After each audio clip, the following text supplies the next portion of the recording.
नमस्कार। आज supreme court में जो प्रवासी मजदूर हैं उनका जो पलायन हो रहा है, अभी तक चल रहा है, उसको लेकर सुनवाई हुई। और जैसा हमने कल कहा था कि कहीं सुप्रीम कोर्ट सिर्फ डांट फटकार लगाकर मामला ना छोड़ दे, सुप्रीम कोर्ट ने अंतरिम निर्देश दिए हैं, इंटरिम डायरेक्शंस दी हैं सरकारों को, केंद्र को भी, राज्य सरकारों को भी, कि आने वाले दिनों में क्या करना है। जो सॉलिसिटर जनरल हैं तुषार मेहता, एक बार फिर उन्होंने विरोध किया। वैसे तुषार मेहता ही थे जिन्होंने सुप्रीम कोर्ट को बताया था 31 मार्च को कहा था कि no migrant person was walking on roads in his attempt to reach his और हर होम और विलेज। कोई भी प्रवासी मजदूर सड़कों पर नहीं चल रहा है, 31 मार्च को बताया था। तब सुप्रीम कोर्ट ने कहा था कि हम संतुष्ट हैं इस जवाब से। बहरहाल फिर 20 के करीब वकीलों ने, जो सीनियर वकील हैं, उन्होंने चिट्ठी लिखी सुप्रीम कोर्ट को। सुप्रीम कोर्ट का ये कहना था, we are at present concerned with the miseries and difficulty of migrants trying to act to their native place. There are several lapses that we have noticed in the process of registration, transportation and providing food and water to migrants.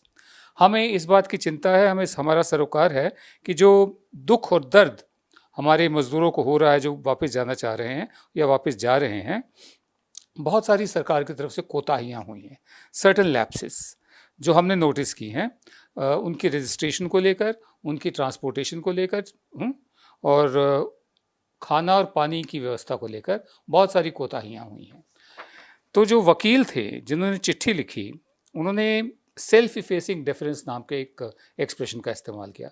Self effacing वो होता है जो खुद को पीछे रखता है, difference वो होती है जो श्रद्धा, एक तरह से।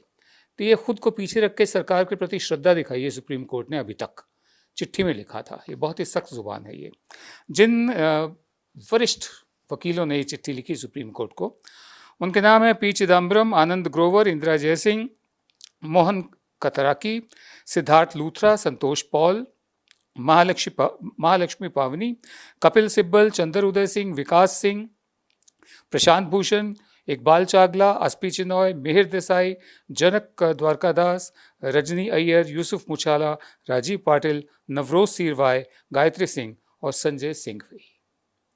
इस चिट्ठी को पाने के बाद, जब कल सुओ मोटो नोटिस लिया सुप्रीम कोर्ट ने, तो आज उन्होंने जो डायरेक्शंस जारी किए मैं आपको बता देता हूँ। सुप्रीम कोर्ट के डायरेक्शंस बड़े साफ हैं कि कोई भी, चाहे वो रेल से जा रहा हो या बस से जा रहा हो, उनसे किराया नहीं लिया जाएगा। और जो किराया है, रेलवे का किराया, वो राज्य और केंद्र सरकार शेयर करेंगे। माइग्रेंट वर्कर्स जो हैं, जो वापस जा रहे हैं, उनको खाना पानी दिया जाएगा, मुहैया करवाया जाएगा राज्य द्वारा। जहाँ जहाँ जिस राज्य से भी होकर उनकी गाड़ी निकल रही है या बसें निकल रही हैं, वहाँ की राज्य सरकार हो या केंद्र शासित यूनियन टेरिटरी हो, वो उनको वहाँ खाना मुहैया करवाएगी। उसके अलावा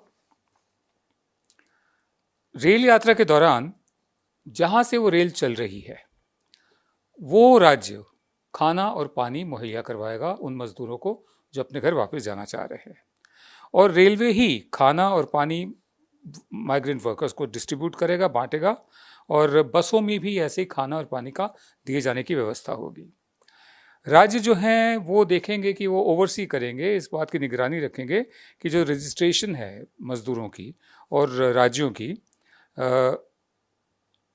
वो होने के बाद जितनी जल्दी हो सके उनको बसों और गाड़ियों में बिठा दिया जाए। उसके अलावा जो और निर्देश दिए हैं सुप्रीम कोर्ट ने, जो भी मजदूर सड़कों पर पाए जाए चलते हुए, पैदल जाते हुए वापस, उनको फौरन शेल्टर्स में भेजा जाए और खाना और पानी दिया जाए। और सुप्रीम कोर्ट ने सेंटर और स्टेट से ये भी कहा है कि अगले शुक्रवार को डिटेल रिपोर्ट वो सुप्रीम कोर्ट में दाखिल करें। और जो डिटेल रिपोर्ट मांगी है सुप्रीम कोर्ट ने, वो है कि अब इस वक्त कितने माइग्रेंट्स ऐसे हैं, कितने मजदूर ऐसे हैं जो प्रवासी हैं, जो सिर्फ कमाने के लिए शहरों में आए, बसने की नीयत से नहीं आए, वापस जाते हैं। हमेशा प्रवासी इसलिए कहा जाता है, जो आकर बस जाते हैं वो प्रवासी नहीं है। जो लोग अपने अपने घर जाना चाहते हैं, जैसा कि दिख रहा है, करोड़ों की तादाद में अब तो हो गया, 1 करोड़ से ज़्यादा पार हो चुके हैं, तो वो वापस जाना चाहते हैं। तो वो बसने के लिए नहीं आए इन शहरों में, काम काज की तलाश में आए, रोजी रोटी की तलाश में आए। तो ये इस वक्त जितने भी प्रवासी मजदूर हैं, जो इंतज़ार कर रहे हैं अपने घर जाने का, उनके सुप्रीम कोर्ट ने डायरेक्शन दिया सरकार को, उनका जो पूरी योजना क्या है उनको वहाँ पहुँचाने की, ये सबमिट कीजिए, दाखिल कीजिए। रजिस्ट्रेशन का मैकेनिज्म क्या है ये बताइए सुप्रीम कोर्ट को, और उसके अलावा और जो ज़रूरी जानकारी है वो सुप्रीम कोर्ट को दीजिए अगले शुक्रवार तक।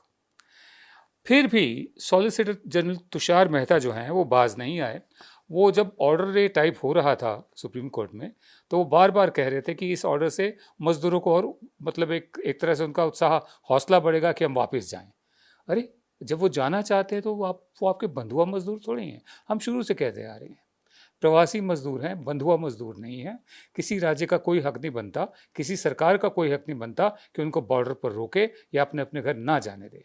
ये जो यूपी सरकार ने कहा है कि हमारी परमिशन लेनी होगी आगे से किसी भी राज्य को हमारे मजदूर लेने से पहले, मजदूर आपकी संपत्ति नहीं है, वो भारत के, आज़ाद भारत के नागरिक हैं। रोजी रोटी कमाने के लिए पूरे भारत में कहीं भी जा सकते हैं वो। बहरहाल सुप्रीम कोर्ट की आज की जो डायरेक्शंस है बड़ी अच्छी बात है। अगले शुक्रवार को देखते हैं कि सरकार क्या करती है। इन द मीन टाइम सरकार की तरफ से जो अभी तक जानकारी जो आ रही है वो छन छन करा रही है माइग्रेंट लेबरर्स के बारे में। 31 मार्च की स्टेटमेंट याद रखिए, वो गैर कानूनी थी हमारी निगाहों में कि एक भी प्रवासी मजदूर सड़कों पर नहीं है, इन्हीं तुषार मेहता ने कहा था।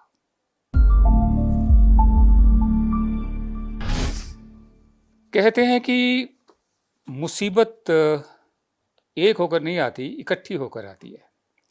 मुसीबत और मनहूसियत, जिसे नहूसत भी कहते हैं, वो भी उसका भी चलन कुछ ऐसा ही होता है, एक एक करके बढ़ती ही जाती है। पिछले काफ़ी अरसे से हमारे देश में मुसीबत और नहूसत या मनहूसियत का दौर जारी है। अब जैसे कि ये काफ़ी नहीं था कोविड-19, या अर्थव्यवस्था के जो हाल है वो काफ़ी नहीं था, या चीन के साथ जो तनाव है वो काफ़ी नहीं था, अब टिड्डी दल भारत में आ गए हैं।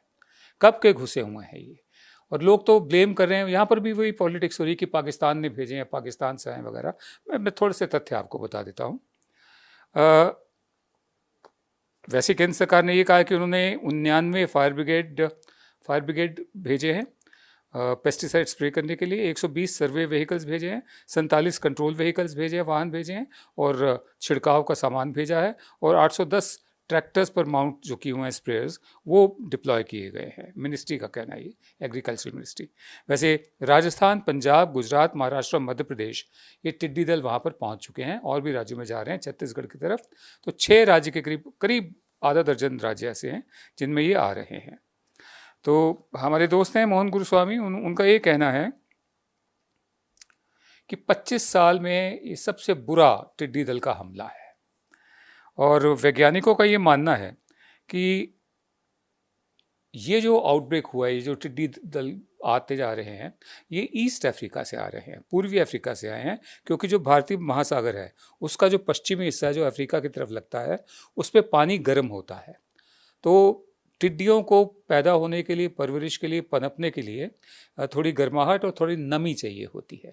इसी पानी से फिर आगे जाकर बादल बनते हैं, बरसात होती है हमारे यहाँ के समुद्री इलाकों में, नीचे वाली जो हमारे राज्य हैं नक्शे पे देखा जाए तो ईस्ट अफ्रीका में ये बरसात हुई, ओमान में और अरब में हुआ, ईस्ट अफ्रीका के कीनिया में हुआ और ओमान में हुआ। वहाँ पर तो रेगिस्तान में झीलें भी बन गई। अब जब झीलें बनी तो ऐसे हालात तो पैदा हो गए कि ये टिड्डी दल, जो इनके अंडे जो 5 से लेकर 20 साल तक पड़े रहते हैं और कभी भी मतलब हैच हो सकते हैं, उनमें से टिड्डियाँ निकल सकती हैं। टिड्डियों के बच्चे जो शुरुआत में जिन्हें हॉपर कहा जाता है, वो सिर्फ हॉप कर सकते हैं, उड़ नहीं सकते, तो वो पैदा होते हैं। मैं आपको और आगे बताता हूँ। ये सिलसिला शुरू हुआ पिछले साल 2019 के आखिरी महीनों में, जब पश्चिमी जो हिस्सा है भारतीय महासागर का, उसमें गर्म पानी था, पानी में गर्मी थी। ठंडे समुद्र जो होते हैं वहाँ पर ये समस्या नहीं देखी गई। बहरहाल उसके बाद ये है कि पिराना नाम की एक मछली होती है जो बहुत ही मतलब आदमखोर भी होती है, मछलियों को भी खाती है, उसके दांत भी तेज़ होते हैं। तो अमित चांडिल्य लिखते हैं कि ये जो टिड्डियाँ हैं ये आकाश की पिराना मछलियों की तरह है। एक टिड्डी दिन में अपना जितना भी उसका वज़न है शरीर का, उतना खाना खाती है, और वो करीब 2 ग्राम है। लेकिन ये बहुत बड़े बड़े दलों में उड़ती हैं। ऐसे बड़े बड़े दल होते हैं, जैसे मुंबई का जितना इलाका है, 5 मुंबई अगर आप लगा दें एक के साथ एक के साथ एक, इतने बड़े बड़े दल इनके होते हैं। और बिलियंस ऑफ लोकस्ट्स, करोड़ों की तादाद में टिड्डियां भारत में घुस आई हैं, और ये एक यूनिट की तरह उड़ती हैं, और जो भी रास्ते में आए उसको खाती जाती है। ग्रीनरी हो, पत्ते हो, फसल हो, उसको खाती जाती है। और जो रुक जाता है इनमें से, जो टिड्डी रुक जाती है, उसको भी खा लेती हैं ये। और उसके अलावा मैं आपको बताऊं, फिर टिड्डियां रास्ते में ही ब्रीड भी करती हैं, और जो मादा टिड्डी होती है वो अंडे भी देती है, थैलियों में अंडे देती है। एक थैली में 50 से 100 अंडे होते हैं। सारे अंडे हैच नहीं होते, सब अंडों से टिड्डियां नहीं निकलती, और हर तीसरे महीने इनकी ब्रीडिंग होती है। तो आप कल्पना कीजिए, हर तीसरे महीने जब करोड़ों की तादाद में मतलब टिड्डी दल हों तो कितनी होंगी ये, और ये कितना खाना खा जाती होंगी। 200 टन रोज का खाना इनको चाहिए एक बड़े दल को। बहरहाल एक बार इनके पंख निकल आते हैं तो ये फिर उड़ना शुरू हो जाती हैं, और ये हवा का जो बहाव जिस तरफ है, बहाव के साथ उड़ती हैं। ये टिड्डियाँ जो हमारे यहाँ आ रही हैं, ये कीनिया से आ रही हैं, और अरेबियन इलाका जो है, अरब का इलाका जो है, जैसे मैंने ओमान का जिक्र किया, वहाँ से आ रही हैं। दोनों आपस में मिल गई हैं, ईरान से होते हुए पाकिस्तान भी हैं, और फिर भारत के उन इलाकों में जा रही हैं जहाँ जहाँ हरियाली है। राजस्थान में ज़्यादा कुछ नहीं मिला, मेवाड़ के इलाके को छोड़कर, तो अब पंजाब और छत्तीसगढ़ की तरफ भी जा रही हैं। अब ये है इस वक्त 3 हॉटस्पॉट टिड्डी दल के आइडेंटिफाई हुए हैं। हॉर्न ऑफ अफ्रीका जिसका मैं जिक्र कर रहा था, द रेड सी, और इंडियन सब कॉन्टिनेंट। ठीक है, महाराष्ट्र के विदर्भ में भी वो एंटर कर चुकी हैं टिड्डियाँ, और वहाँ के किसान आत्महत्या क्यों करते हैं? एक कारण ये भी है कि फसल सारी खा जाती है वो, इसलिए ज़रूरी है। राजस्थान में तो ड्रोन के ज़रिए स्प्रे किए जा रहे हैं इन पर। तो मैंने पहले कहा कि मुसीबत जब आती है तो एक नहीं आती, it never rains, it pours. बहुत सारी मुसीबतें इकट्ठी आती है। मनहूसियत या नहूसत का भी यही हाल है, एक दफ़े नहीं आती, एक नहीं आती, दौर छाया रहता है पूरा। इस वक्त पूरे देश में पिछले काफ़ी सालों से मुसीबत और नहूसत का दौर है। हम उम्मीद करते हैं दिस टू शैल पास, ये वक्त भी बीत जाएगा, और बीतेगा ज़रूर। नमस्कार।